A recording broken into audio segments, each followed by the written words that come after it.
okuuga tukuba ebigere naye emikono tukola weti awo tuba tusoyita mu bulungi. Abaffe ekintu kino abaana kibakola kya bulabe naye njagadde okumanya ebizzi bino tebibalwaza ye abaffe abaana bano basoma oba tebasoma nawa gye batunda ebyennyanja bye bavuba mu myala gino. Kakati ebyennyanja ebigibwamu byo biragawo? Ennyanja tubitunda mufunamu sente.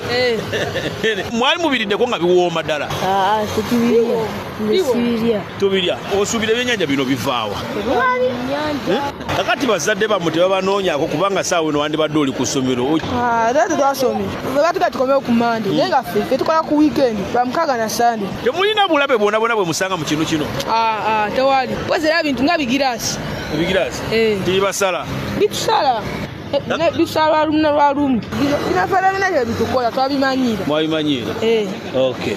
Nze Martin Amaiko Kigongo ku Radio Simba agafa mu Kampala.